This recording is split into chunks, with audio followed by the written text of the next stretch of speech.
Hello dear students, welcome back to my channel physics SPSC. Gravitation का एक अच्छा question. A solid sphere, important है solid sphere, radius r gravitationally attract a particle placed at 3r from its center से है, with a force F1. Now a spherical cavity of radius r by 2 is made in the sphere as shown in the figure, and the force becomes F2. The value of F1 ratio F2 is चार choice. देखो, ये F1 force तब है जब cavity काटने से पहले पहले केविटी काटी नहीं है तब। तो फर्स्ट केस देखते हैं हम कि हमारे पास ये एक सॉलिड स्फीयर है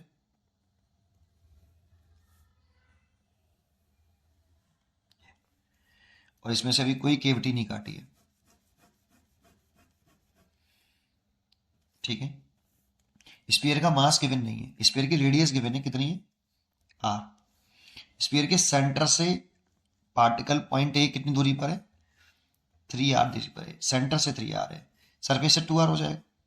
देखो सरफेस से 2r दे रखा है, इसकी रेडियस r है, सरफेस से 2r, तो ये डिस्टेंस हो गई आपकी 3r। अब इसका मास गिवन नहीं तो लेट कर लेते हैं कैपिटल एम और डेंसिटी मान लेते हैं रो, क्योंकि सारा मास उसके वॉल्यूम में है। तो ये वॉल्यूम चार्ज डेंसिटी है रो। ये क्या होता है, मास अपॉन वॉल्यूम। इसका मतलब होता है कि मास पर यूनिट वॉल्यूम, 1 मीटर की वॉल्यूम में कितना मास डिस्ट्रीब्यूट है। 1 मीटर की वॉल्यूम में मास डिस्ट्रीब्यूट है किलोग्राम पर मीटर क्यूब, इसकी यूनिट। तो अगर इसकी मैं लिखना भी चाहूँ इसको तो मास है और वॉल्यूम कितना 4/3 पाई कैपिटल आर क्यूब। ये 1 मीटर क्यूब वॉल्यूम में मास है बेटा, इतना। तो मास की वैल्यू चाहूँ तो रेडियस के टर्म, वॉल्यूम चार्ज डेंसिटी के टर्म में, तो यहाँ से मैं मास लिख सकता हूँ 4/3 पाई कैपिटल आर क्यूब। ठीक है, इतना। पहले अभी कैपिटल एम लिख लेते हैं। अब इस वाले पे फोर्स निकालना है। फर्स्ट केस है कि इस पर फोर्स निकालो। तो एक काम करते हैं, इस पर फोर्स निकालने के लिए इस जगह पर इंटेंसिटी निकालें, gravitational field intensity due to this sphere. तो ये ग्रेविटेशनल फील्ड इंटेंसिटी आ गई आई, और ग्रेविटेशनल फील्ड इंटेंसिटी, और ये आउटसाइड निकाल लें तो आई इज इक्वल टू होता है g capital M due to gravitational field intensity at a point A due to sphere, solid sphere. तो जी एम बाई 3r का स्क्वायर।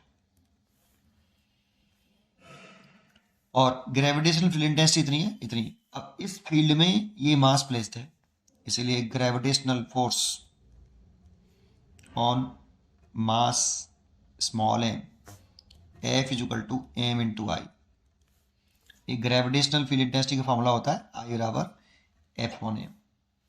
ठीक है ना, यहाँ पे force on test mass divided by test mass, तो यहाँ पे ये टेस्ट मास मान लिया, छोटा सा मास। ठीक है, एफ बराबर एम लिख लेते हैं, एम, और आई लिख लेते हैं ये जी कैपिटल एम ओवर 3r का स्क्वायर, दैट मीन्स 9r का स्क्वायर। जैसे जब ये F1 माना है हमने तो इसे F1 लिख लेते हैं, और इसकी जो डायरेक्शन होगी वही इसकी डायरेक्शन होगी, इसीलिए जो ग्रेविटेशनल फोर्स ऑफ अट्रैक्शन लग रहा है वो ऐसे लग रहा है F1।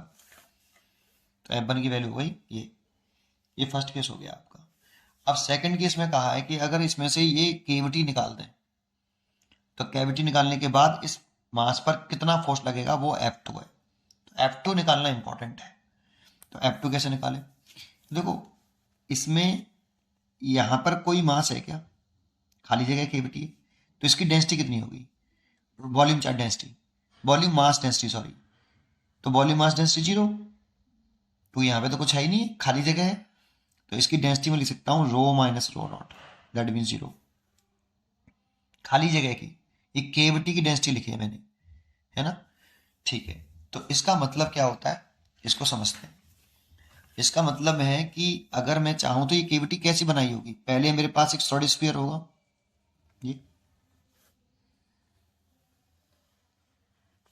ये मेरे पास पहले एक सॉलिड स्फीयर होगा पूरा, फिर मैंने इसमें से आर बाई 2 रेडियस की एक केविटी बाहर निकाल दी होगी, तो इसकी डेंसिटी तो रो है, इसका मास भी पूरे का कैपिटल एम है, इसकी रेडियस कैपिटल आर थी।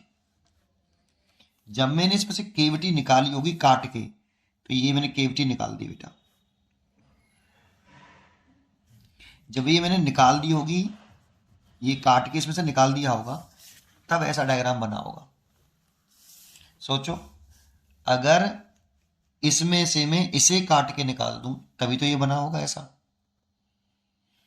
इसीलिए इसकी डेंसिटी रो और इसकी डेंसिटी माइनस के रो, क्योंकि एक की डेंसिटी रो दूसरे की माइनस के रो, दोनों को मिला के 0, ये पूरे का बन गया।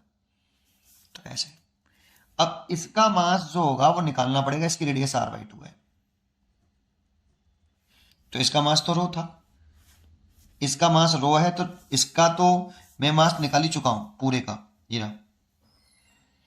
अगर ऐसे ही मैं इसका मास m डैश मान लूं, तो m डैश कितना लिखूं, तो डेंसिटी ये क्या होता है, रो क्या चीज होती है, मास पर वॉल्यूम, तो इसका मास लिखो m डैश, इसी का वॉल्यूम लिखो, तो 4/3 पाई r/2 का क्यूब, माइनस के रो, इसकी डेंसिटी मैंने माइनस की क्यों मानी, समझ में आया भाई, इस पूरे की डेंसिटी रो, अब मैं इसकी डेंसिटी माइनस के रो मान लूंगा, तभी तो निकालने के बाद ये बन जाएगा रो माइनस के रो बराबर 0।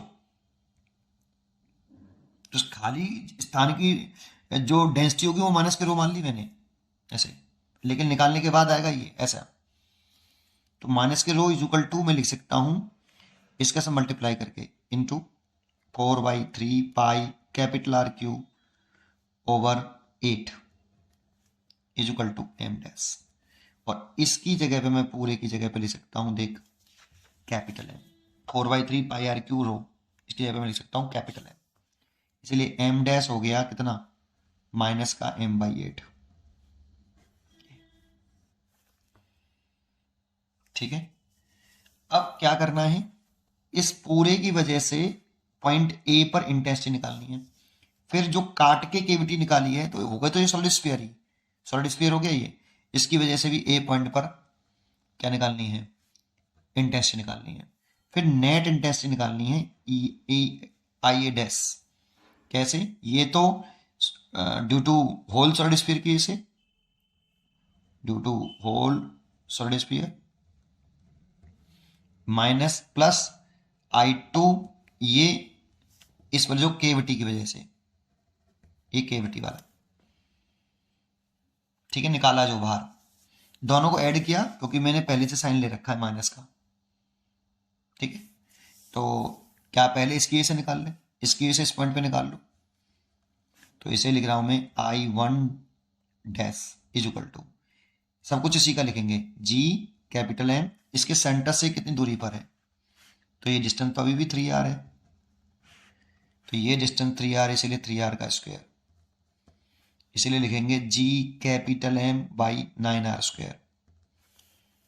अब इसकी वजह से निकालेंगे, तो सोचो इसके सेंटर से ये केविटी के सेंटर से ये कितनी दूरी पर है, तो ये डिस्टेंस r/2 हो गई, और 2r ये है, तो इसके सेंटर से केविटी के सेंटर से कितनी दूरी पर होगी 2r प्लस, देखो ये r/2 है और ये कितनी थी 2r, तो ये डिस्टेंस हो गई टोटल, सेंटर से देखेंगे, सेंटर से डिस्टेंस देखते हैं, देखो इसमें भी सेंटर से डिस्टेंस लिखी है मैंने, तो इसमें सेंटर से डिस्टेंस हो जाएगी r/2 plus 2r, that means ये हो गई, ऐड करके देखें तो 4 और एक 5r/2, ये डिस्टेंस सेंटर से, तो इंटेंसिटी लिखें I2 dash is equal to G, इसका मास कितना है m डैश ओवर डिस्टेंस कितनी है सेंटर से 5r/2, तो 5r/2 का whole square is equal to, देखो ये तो 4 हो गया, तो एक तो 4 ऊपर पहुंच गया और नीचे हो गया 25, और ये हो गया Gm डैश ओवर r का स्क्वायर, और m डैश की वैल्यू निकाली मैंने माइनस के m/8, तो विद साइन लिख दो यहाँ पे, तो कितना होगा 4/25, माइनस साइन आगे लिख लेता हूँ, Gm/8, m डैश की वैल्यू मैंने m/8 लिख दी माइनस के साथ के साथ, इंटू आर स्क्वायर, और ये इससे कट गया तो ये हो गया माइनस का g capital M by 50 are square. इसलिए नेट इंटेंसिटी निकालें घटाने के बाद, भाई इतनी निकाल दोगे, ये इसकी वजह से हो गया, ये इसकी वजह से हो गया, तो इसमें से इस सॉलिड स्फीयर को निकाल दोगे तभी तो जाके ये बनेगा। तो मेरे को तो इसकी इंटेंसिटी चाहिए थी ना कैविटी की, तो कैविटी की इंटेंसिटी जो आएगी ये इधर की तरफ निकालने के बाद आई ए डैश, निकालने के बाद आई ए डैश वो निकाल लो यहाँ से, कितनी होल की कितनी थी G M by 9 R square minus ये निकाल दिया G M by 50 are square, वो अपने आप साइन आ गया, प्लस माइनस माइनस होता है, यहाँ से G M by R square common ले लिया और 9 इंटू 50 एलसीएम ले लिया, तो यहाँ 50 माइनस के 9, that means 41 G M by 9 into 50, इतना आ गया बेटा इस जगह पर। तो इस फोर्स की वैल्यू अगर लिखूं, अब कितना फोर्स लगेगा F2, यहाँ लिख लो या यहाँ लिख लो, मैं यहाँ लिख देता हूँ। अब F2 कितना लगेगा, तो F2 की वैल्यू कैलकुलेट करूँ तो मास इंटू ये वाली इंटेंसिटी आई ए डैश, तो मास तो एम है, ये आई ए डैश अब केविटी निकालने के बाद इंटेंसिटी है बेटा, और ये केविटी निकालने से पहले इंटेंसिटी थी आई ए, इसे आई ए मैंने आई ए कहा था, चलो आई ए के लेता हूँ ऐसे, ठीक है, इस जगह पे मैंने आई ए लिख लिया, क्लियर है। तो एम आई ए डैश की वैल्यू मैं निकाल चुका हूँ, ये रही कितनी 41 जी कैपिटल एम ओवर 9 इंटू 50, ये देखो ये फोर्स आ गया। अब इन दोनों फोर्स का क्या पूछ रहा है, रेशियो पूछ रहा है, F1 रेशियो F2, तो F1 रेशियो F2 निकाल लो यहाँ पे कि F1 रेशियो F2, F1 कितना निकाला था मैंने, ये रहा small M into G capital M by 9 R square, और F2 मैंने निकाला था ये रहा स्मॉल एम इंटू कितना था 41 जी एम बटे 9 इंटू 9 इंटू कितना था 50, और नीचे आर स्क्वायर और था यार, ये रहा आर स्क्वायर, इसमें नहीं लिखा, लिखना चाहिए था आर स्क्वायर, ये आर स्क्वायर तो है नीचे, ठीक है, ये तो आर स्क्वायर। तो देखो G M by R square, ये तो देखो जी एम से जी एम कट गया और आर स्क्वायर से आर स्क्वायर कट गया, 9 से 9 भी कट गया, नीचे 50 बचा, यहाँ पे 41, तो ऊपर गए तो 50 बाई 41, 50 बाई 41, ये F1 अपॉन F2, ये देखो ये आ गया 50 बाई 41, तो 50 by 41 B choice is correct, B choice is correct. उम्मीद करता हूँ कि आपको ये जरूर समझ में आया होगा, पढ़ते रहिए और खुश रहिए, थैंक यू।